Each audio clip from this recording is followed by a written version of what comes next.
Mas a gente vai seguir na história, porque depois de Stalingrado, a guerra ainda não havia terminado. Estamos falando de 1943, mas o seu desfecho já começava a se tornar inevitável. A rendição de um exército inteiro no início de fevereiro de 1943 destruiu o mito da invencibilidade nazista e mudou o eixo do conflito na Europa. A partir dali, a pergunta deixou de ser se o eixo seria derrotado e passou a ser como o mundo seria organizado depois da vitória. Quando a guerra entra nessa fase, o poder muda de forma. Ele deixa o campo de batalha e passa para as mesas de negociação. Foi nesse contexto que, também na primeira semana de fevereiro, mas agora de 1945, líderes das grandes potências se reuniram para redesenhar o mundo do pós-guerra. E é para esse momento decisivo que nós vamos agora. Primeira semana de fevereiro de 1945. Enquanto a Segunda Guerra Mundial caminhava para seu desfecho inevitável, os líderes das grandes potências aliadas se reuniam em um pequeno balneário às margens do Mar Negro para decidir algo maior do que o fim de um conflito. Eles discutiam o futuro do mundo. Na Conferência de Yalta, sentaram-se à mesma mesa Franklin Delano Roosevelt, presidente dos Estados Unidos, Winston Churchill, primeiro-ministro do Reino Unido, e Joseph Stalin, líder da União Soviética. A guerra ainda não havia terminado. Berlim resistia. O Japão seguia lutando no Pacífico. Mas já era evidente que a vitória aliada seria apenas o primeiro passo. O verdadeiro desafio seria organizar a paz. Roosevelt chegou a Yalta determinado a construir uma ordem internacional capaz de impedir outra catástrofe global. Seu foco era claro: criar instituições que sustentassem a paz, como as futuras Nações Unidas, e assegurar que os Estados Unidos assumissem um papel central na arquitetura do pós-guerra. Churchill, por sua vez, carregava algo ainda mais profundo: a consciência histórica da Europa. Ele compreendia, talvez melhor do que qualquer outro, que derrotar o nazismo não significava automaticamente garantir liberdade. Era preciso proteger as nações menores, preservar identidades nacionais e impedir que uma nova forma de tirania substituísse a anterior. Churchill não foi um espectador em Yalta.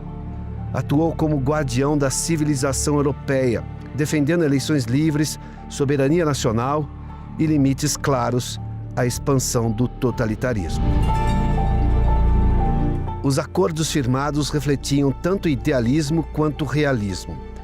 Definiu-se a divisão da Alemanha em zonas de ocupação, a desmilitarização e a desnazificação do país, além do compromisso, ao menos formal, com eleições livres nos territórios recém-libertados, consagrado na Declaração sobre a Europa Libertada. Ali também nasceu o embrião das Nações Unidas, com seu Conselho de Segurança e o papel central das grandes potências na manutenção da ordem internacional. Yalta foi um exercício de liderança sob pressão extrema.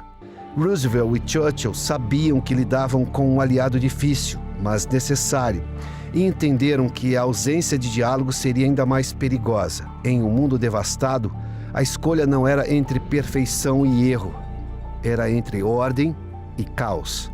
O que Yalta nos ensina 8 décadas depois é que a liderança do Ocidente nunca foi gratuita. Ela exige decisões duras, concessões calculadas e, acima de tudo, responsabilidade histórica.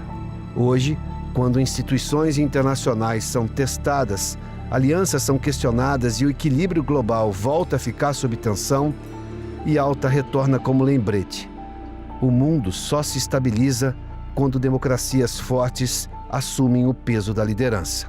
Churchill compreendia isso. Roosevelt também. E é essa herança de coragem, pragmatismo e defesa da civilização ocidental que ainda sustenta o mundo livre quando ele volta a caminhar perigosamente à beira do abismo. Yalta marcou o momento em que a vitória militar precisou ser transformada em ordem política. Ali, as grandes potências redesenharam o mundo do pós-guerra, criando regras, instituições e zonas de influência para conter o caos deixado pela guerra total. 8 décadas depois, esse arranjo está sob pressão. Amigos, a lógica de Yalta ainda sustenta o mundo ou a ordem que nasceu ali já se esgotou? Quem quer falar primeiro? Porque já vamos chegar, né, na ONU. Ana, o Stalin saiu vencedor dessa história na Segunda Guerra Mundial. O cara era um gênio político, ele jogou dos dois lados e conseguiu vencer todos juntos e ele sozinho. Ou seja, o cara era simplesmente um gênio. Então, primeiro ele ganhou tempo, né? Depois ganhou território, depois ganhou segurança, depois ganhou até notoriedade internacional. E entrando como o aliado indispensável que o Ocidente não poderia prescindir, né? Colhendo até legitimidade pública, dizendo que ia ter eleições democráticas na Polônia, né? Emprestando supostas tecnologias, influência, inclusive criando o tal do cinturão imperial ali, né? na Europa Ocidental para tentar bloquear o avanço nazista. Então, a gente já falou da Conferência de Teherã, né? Hoje nós estamos falando de Yalta, depois nós vamos ter que falar da Conferência de Potsdam, né? Ou seja, das 3 grandes encontros que teve, né? Que acabou beneficiando Stalin acima de qualquer expectativa dos líderes ocidentais nessa ideia da vitória do bem contra o mal, né? Então, aqui, Ana, acho que a principal lição que a gente deve tirar histórica desse ponto de Yalta, falando da ordem internacional agora, é que negociar com tiranos normalmente dá errado. Tá? Essa talvez seja a principal lição, porque eles entendem qualquer tipo de concessão que você faça como uma fraqueza, e eles só respeitam o peace through strength, ou seja, paz pela força. É somente isso que eles entendem. Ou seja, Stalin não era, vamos dizer assim, um parceiro difícil naquele momento do final da guerra. Era simplesmente seguir as ordens, ou pelo menos as estratégias do general Patton e terminar de acabar com aquele monstrengo soviético, mas ninguém que seguia essa orientação dele, que queria terminar, vamos dizer assim, com a União Soviética antes que o monstro aparecesse. Inclusive o Churchill, né, tinha essa ideia. Então, no fundo, Ana, nós voltamos na doutrina Monroe, que como ela é também anti-Stalingrado, ela também é, de alguma maneira, anti-Yalta, né? Ou seja, não terceirizar a sua segurança do seu quintal, né, e não deixar o inimigo transformar a presença em direito internacional, né? Ou seja, com essa ideia de você negociar com o Irã, negociar com Cuba. Eu sei que tem nuances aqui, mas essas coisas precisam ter isso em mente, que acabar negociando com Khomeini, com o pessoal de Cuba, com a Dercy, como é que é? Rodrigues, lá da Venezuela, ou com o Petro, você pode estar cavando uma guerra no futuro muito próximo. Ivan, nosso querido Winston Churchill, aqui sempre, né, pertinho de mim, ele dizia, né, você nunca negocia com o tigre quando a sua cabeça está na boca dele. Pois é, Ana, e mais do que isso, ele saiu de Yalta muito preocupado, conforme ele mesmo disse em um telegrama enviado ao presidente Truman, com cópia para Sua Majestade, o rei Jorge. Não é? Hoje nós mandamos e-mail, na época ele mandou um telegrama e manteve o rei atualizado sobre a perspectiva da União Soviética, como a União Soviética havia interpretado Yalta. Ele estava ali já alertando, talvez, que o embrião da Guerra Fria tenha sido plantado justamente em Yalta. E para quem eventualmente não está familiarizado, Yalta, olha só o destino como ele é, né? Fica justamente na Crimeia, ali na Ucrânia. E respondendo a sua pergunta, Ana, eu acredito que a ordem de Yalta, ela foi, obviamente, atualizada com a capitulação da União Soviética, com o final da Guerra Fria, já que a semente foi plantada ali justamente em Yalta, mas justamente na Crimeia, em 2014, é que a gente começou a acompanhar a queda de novo, da nova cortina de ferro, que Churchill, né, colocou essa alcunha lá atrás, e a gente vê essa cortina caindo de novo. Ela começa a cair na Crimeia em 2014, o Putin tenta estender essa cortina depois em 2022, não consegue muito por conta da coragem dos ucranianos, e aquela cortina está ali, cai e não cai até hoje, né? A gente tem outra questão lá de Taiwan. Então, eu realmente queria enfatizar essa questão do Churchill e O Bernardo falou da Polônia, veja como são as coisas.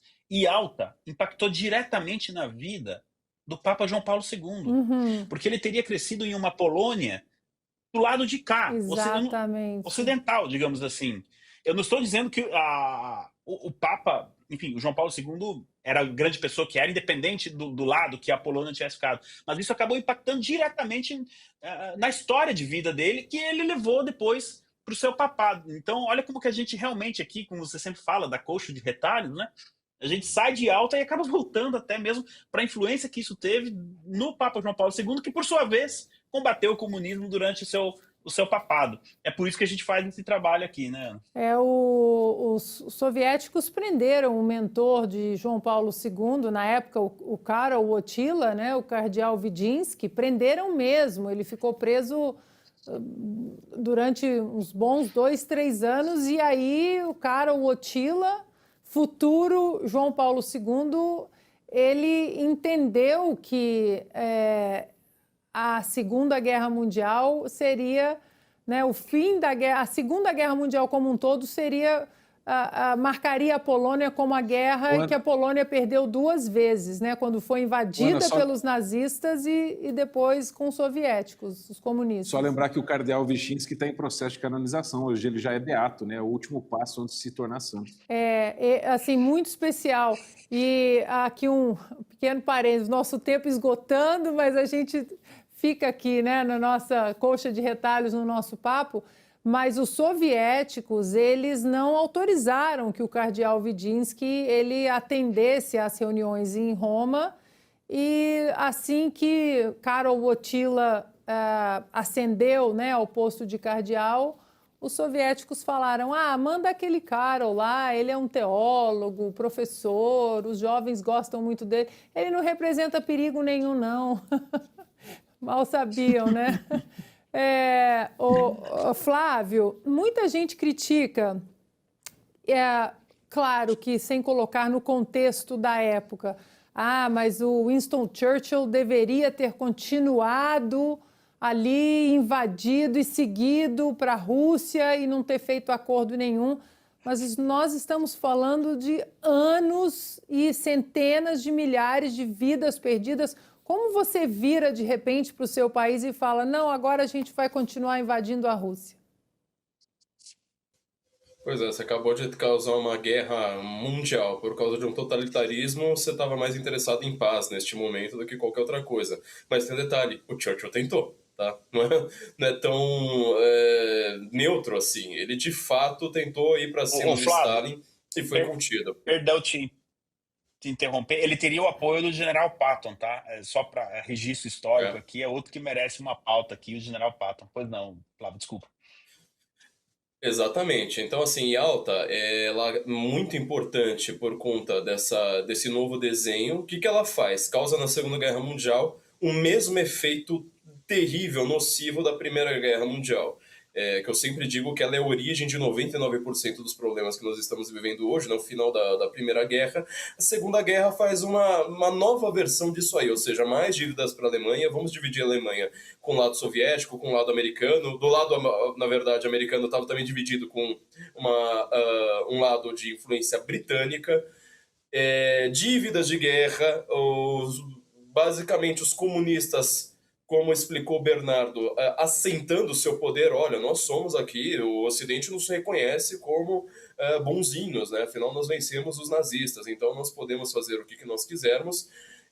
E um detalhe que eu acho terrível é que, assim, as 2 guerras mundiais elas tiveram como epicentro a Alemanha, a gente sabe disso. Ora, a Guerra Fria, ela também teve o limite ocidental dela na Alemanha.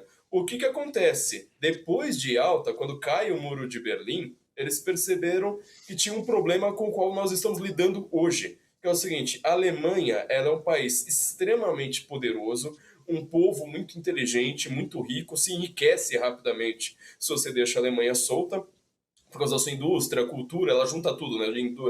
Junta exatas com humanas, etc. A Margaret Thatcher, em 91, quando cai o Muro de Berlim, ela é contra, tá? a reunificação alemã. Ela acha que deve continuar como um país extremamente dividido, que é para não ficar tão forte e não virar um perigo para a Inglaterra. Agora, num contexto que nós temos de globalismo, ou seja, a Yalta também cria a ONU. Na Primeira Guerra Mundial você criou a Liga das Nações, agora você vai criar de fato a ONU. A ONU que foi criada por um stalinista, porque a União Soviética, como falava russo, não pegava bem, o Comintern não conseguia chegar no Ocidente. Ela fala, por que a gente não cria uma ONU que fala francês e inglês? Aí vai todo mundo achar bonito, pronto, todo mundo começa a achar o modelo stalinista de gestão muito bonito. Agora, num contexto de globalismo, quem é que manda no globalismo europeu? De novo a Alemanha, e de novo sempre essa contenção, né, do poder alemão. Quer dizer, a gente está revivendo uma Yalta o tempo todo até hoje.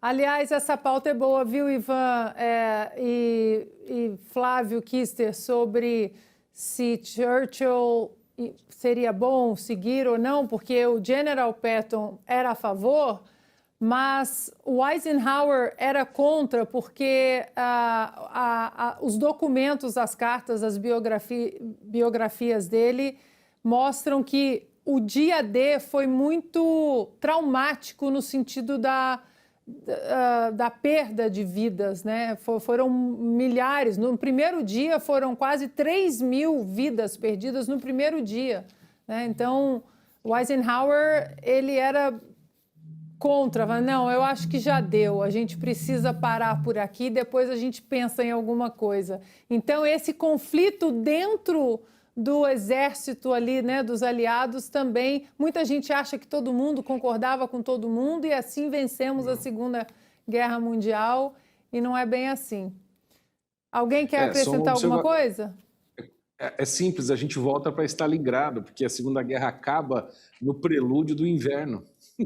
Então você, de novo, colocar o exército numa situação difícil, em que as cadeias de suprimento estavam já todas retornando ou retornadas, né? Você tem que refazer tudo e enfrentar o general inverno justamente na Rússia. Então, assim, é bem debate. Eu gosto sem falar que a guerra